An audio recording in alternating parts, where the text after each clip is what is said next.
listeners, to another episode of Conversations with Osawe.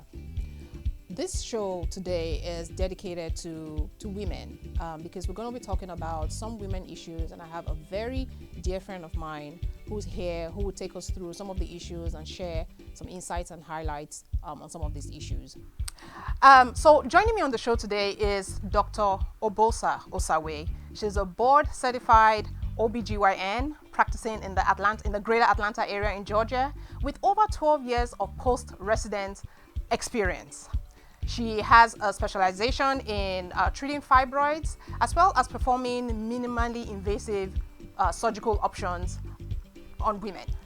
So thank you, Dr. Osawe, for joining us. We go way back to secondary school days, right? Thank you so much for having me. Yes. So I'm just going to delve right into it, right? Fibroids. Anytime I hear this fibroids, I've got friends who've had it. I've got family members who've had it. It just seems like it's just one of those things where I just want to literally kick to the curb, because I'm like, what are you even doing? Why are you even around? Like, you serve no purpose, right? If anything, you prevent pregnancies, you make pregnancies difficult. Like, what's going on there? Just, enlighten us. Well, fibroids are an overgrowth of the muscle of the wall of the uterus, and they can also occur in the ovaries and the cervix and other parts of the pelvis. They can occur in the lining of the uterus. So those are the ones that cause a lot of problems when it comes to fertility, and it can cause irregular bleeding, pain, really crampy periods and heavy periods. Most of them are benign, so most women don't even know they have them. But when people start having problems with bleeding, pain, then we do an ultrasound to figure out what's going on. Then we see these fibroids. But not all women who have fibroids have problems with them. So for someone trying to conceive and is having trouble conceiving, then those fibroids become more important. And because they're mostly benign, we don't necessarily do anything about them if they're not causing any problems. But when they start causing problems, then there are different options for taking care of them. So you're saying most women have them. So is it just something that just grows naturally in women as they just get older, or what? Not necessarily older. A 20-year-old can have fibroids, for example, but they're usually small. The uterus is still growing, and at some point in time, it can become. 1 in 4 women have fibroids, and 1 in 3 Black women have fibroids. So it's relatively common. Maybe some genetic component, but it's so common that it may appear to have a genetic component. And as one ages, or actually get smaller. So menopause is a natural cure for it. But in those years, they just get so big and bothersome when people are trying to have children, have heavy periods where they feel like they're hemorrhaging. Then we tend to do something about them. But otherwise, if they tend to get a lot smaller and sometimes not even visible on ultrasound when people are in a postmenopausal year. Oh, wow. Okay. I didn't know that about. I thought it was just something that was, but I knew that it was highly prevalent among us Black women, as opposed to maybe other races. So why is that? Is it something about our genetic makeup, about our food? I guess what is, and then if I had to even segregate Black women into, like African women, right? And just other maybe like African Americans, do we see a distinction even within the subgroups? Probably not, just because it's so common in women. So 1 in 4 women, all women, right, have, certainly 1 in 3 Black women. So it's more prevalent in the Black population. I will say, though, that growing up in, say, almost every woman I know, or I knew at that time, had fibroids. But it's also the same here as an adult practicing in the United States, that a lot of Black women have fibroids that are symptomatic. So not just fibroids that you incidentally note because someone did a scan for some other issue, but a fibroid that's caused problems. But a lot of Black women tend to have more problems with them. Okay. Wow. Okay. So now, while we're still down at the tummy area, we're going to talk about cervical cancer. It just seems like women are losing the battle to it, and young women at that, in their late 30s or early 40s. Like, what exactly is going on here? Because I don't recall it being this prevalent in my mother's time or my grandmother's time. So what's going on? Well, cervical cancer is, it usually starts as abnormal cells in the cervix that then progress to become cancer, especially when nothing's done about it. Cervical cancer prevention, the only thing that we have really that is to vaccinate our young children. So starting at around age 9, there is a vaccine that helps reduce the risk of cervical cancer by reducing the risk of contracting some of the high-risk strains of human papillomavirus or HPV that go on to cause cervical cancer. So when children receive these vaccines before they're ever sexually active, then they're primed in a way that hopefully if they do come in contact with it, we don't have as many problems with it. And in the United States, for example, starting at age 21, we do cervical cancer screening. And that is what's done by a pap smear, which is part of your well woman exam that's done annually. Initially, do the cervical cancer screening by way of a pap smear annually. And for low risk women who have normal paps for years and years, we can start to space out that screening. Now, you still need a well woman exam every year because we look at the cervix, we look at the vagina, we look at the vulva, and make sure everything looks normal. And if something doesn't look normal, we will screen with a pap smear that year, even though you don't necessarily, you wouldn't have done that if you followed the guidelines of starting to space it out after a number of normal pap smears. Right. Every year we screen with a pap smear, and that's the screen for cervical cancer. And the results, then we know what is the next step. If it's abnormal, how abnormal is it? If abnormality, then we do a procedure where we remove some of those cells before it becomes cervical cancer. Way of preventing that. Cervical cancer is it should be less prevalent in a place like the United States, for example, compared to Nigeria, where cervical cancer screening is not as prevalent as it is here. And sort of leading up to that, or maybe again still in the tummy region, right? There just seems a lot, right, in the tummy region. I remember, so when I was growing up, I think I saw my first period when I was 13, right? And I think kind of like a lot of us, that 12, 13, 14 age range. But I remember in boarding school, there was this senior, right, who had it bad. Like when I say bad period cramps, days leading up to the period, everyone knew that it was coming because she would just stay in bed. No school, no classes. She couldn't because she was just in pain. So like educate us about just the age-old menstruation cycle. Like what's normal? Why do some women have it bad and continue to have it bad? So with periods, there is usually some cramping. Now, some women have more cramping than other women, but there is definitely some cytokines or chemicals that are released by the body, and these cause cramps. And for some women, those cramps can be pretty severe, that there may be something wrong. They could have fibroids, they could have polyps, which is an overgrowth of the lining of the uterus. And remember, fibroids are an overgrowth of the muscle of the uterus. But even at that age, what, like 16, so really? Well, it's less common, but so there could be something wrong. Or endometriosis is probably the most common one. And endometriosis is a condition where the lining of the uterus, which should stay the lining of the uterus, which is what we slough off every month as a period, then comes out of the uterus, and it's somewhere on the outside of the uterus, on the ovaries, in the pelvis. It can be on the bowels, it can be in the brain, it could be anywhere in the body, and can then cause problems with really painful periods.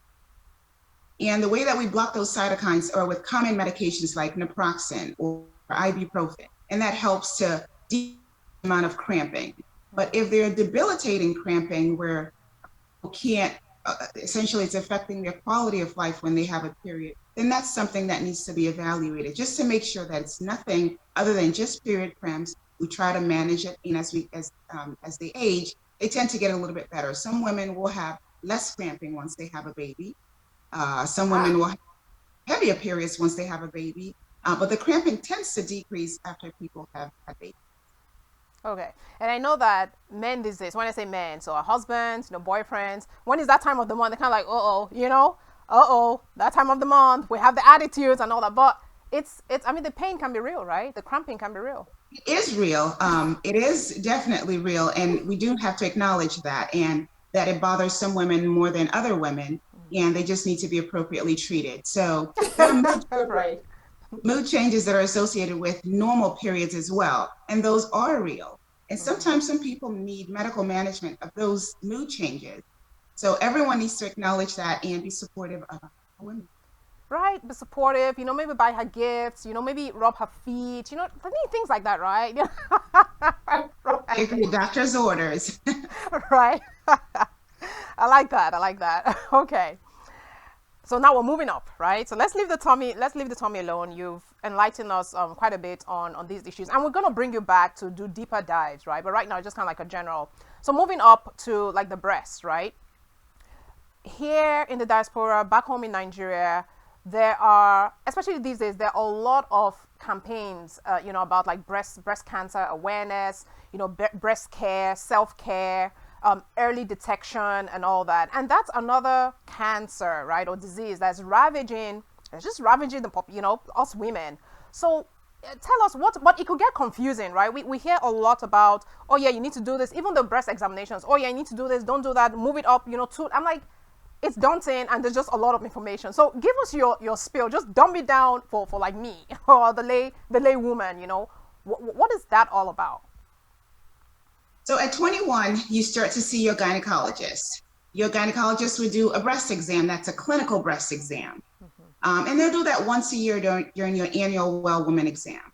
Now, every month or so, we recommend that you do a self breast exam or breast self exam. That's the correct term. Okay.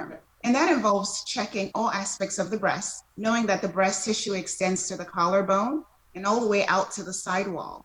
And you're going around in circles or up and down, trying not to miss any spots. You're looking at any breast tissue that does not feel like the rest of the breast tissue. It may be firm, it may not move when you try to move it, it may or may not hurt, but anything that's different from the rest of the breast tissue, you do want to see your gynecologist for a clinical breast exam so that appropriate imaging can be ordered. And that includes an ultrasound of the breast, depending on the age of the woman, or a mammogram of the breast if the woman is over the age of 30. So that can look deeper and see things that we can't feel with our hands. But when you do a breast self-exam every month, then you're able to feel something that could be a problem and bring it to your doctor's attention instead of waiting the whole year before you see your doctor again. And early detection when it comes to breast cancer is very, very important.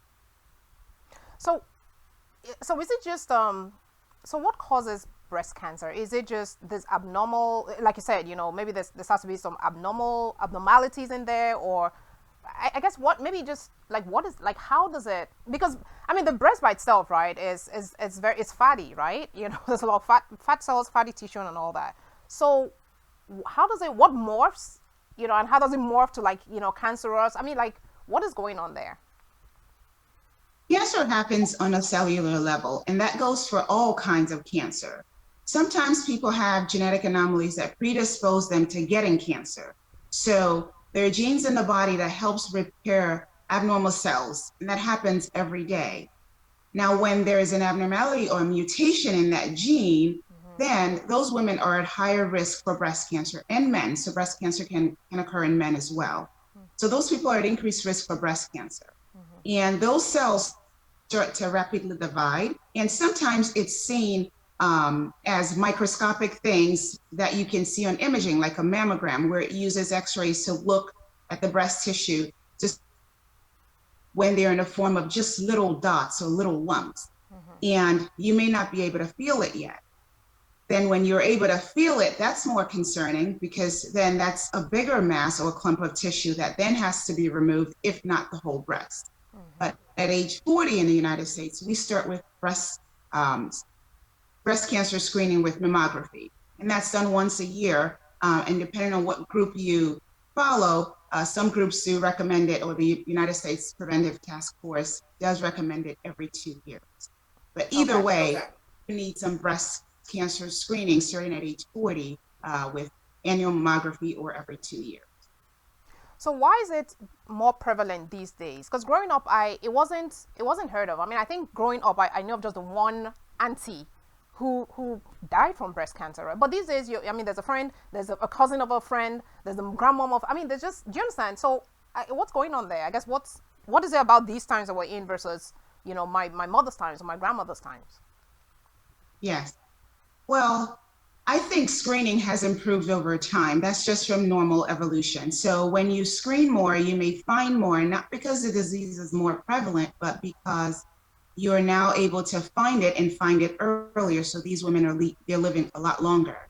So if you start mammography at age 40 and you pick up microscopic disease, which is really reported as calcifications on a mammogram, for example, then that one, if she lived in Nigeria, for example, where we don't typically do annual mammography starting at age, she may find it maybe 3 years down the road or 10 years down the road, depending on what kind of breast cancer it is.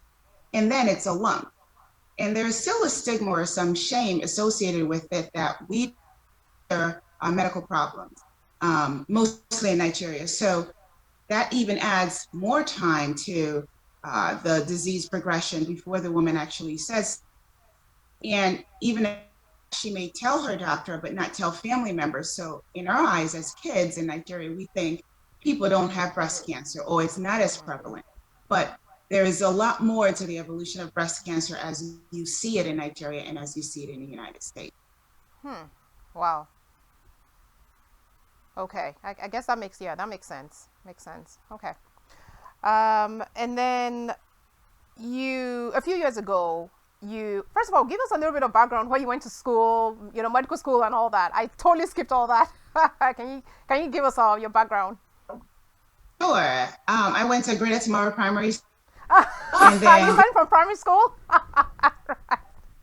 And then Greater Tomorrow Secondary School in Benin. And then I went to New York, where I attended St. Joseph's College in Brooklyn, New York. And then went on to medical school at SUNY Upstate Medical University in Cervical. And after that, I did go to the Ohio State University for residency training. I moved back to New York, was there for about 7 years before I moved down to Georgia. All right, okay. And Greater Tomorrow, that's where I went to school. Greater Tomorrow. Okay. Now, a few years ago, you went back home for, now I don't know if it's for an internship or a volunteer stint, right, in the medical field. Can you talk to us about that? Sure, that was the plan. The plan was to go with my brother and his wife and some other family members, just because we're in different specialties, to offer some pro bono services in Benin in particular for just a few weeks and come back. And in line with the bureaucracy, that was not completed. It's still on the horizon if there is just less roadblocks to complete it. But the goal would be to offer primary care services and gynecological services to our locals in Benin and pediatric services, because my sister-in-law is a pediatrician as well. Right, okay. To our population. Okay. All right. So if you're watching this and you somehow are in the medical field or some medical director in Nigeria, please, when it is time for this to occur, let's facilitate the process, less roadblocks. But looking forward to this. You don't want to miss out on this. Okay. All right. So before we wrap up, this has been a very good session with you. But before we wrap up, we want to get to know other aspects of you. Okay. So what I have here are 3 envelopes. You can't see them, but they're here. 3 envelopes. You need to pick 1, 2, or 3. So which one is it? And whatever you find in it, you've got to abide by it. Okay. If it says sing a song, you've got to sing a song. Okay. All right. So 1, 2, or 3. Which one is it? 2 it is. 2. So she chose 2, right? So you can see this is 2. Dr. Bosa, you can see this is 2. So I'm going to open up and we'll see what's in it. General trivia. So this is just general, it's going to test your general knowledge on just general topics. It's meant to be fun. Whether you know the answers or not, that's fine. It's just meant to be fun. It's meant to be educative, okay? Let's see how well you know your cars. So Q3, Q5, and Q7 are models of which car manufacturer? Audi. Look at that. Well, she knows her cars. I'm impressed. Okay. X3, X5, and X7 are models of which car manufacturer? BMW. Wow. Okay. Let's see if you know this. A follow on. What does BMW stand for? I don't remember. Okay, I just had to learn this. I actually learned this just the other day. It stands for Bavaria Motor Works. Okay. Yeah. Yeah. It works. Okay. Okay. Pixie and if you don't even know this, I will personally come and flog you. Pixie and Bob are types of women's what? Haircuts. Haircuts. There you go. Hairstyles. Okay. One last one. How many signs are there in the zodiac? I don't know. 13. I don't even know. I think 12. I think 12. Can you name 5 of them? Absolutely not. No. Okay. Not even yours. What's your zodiac sign? I don't know. When were you born? What month? Oh, those? Oh, I know that. So it should be, I think it's more than 12, but Capricorn, Pisces,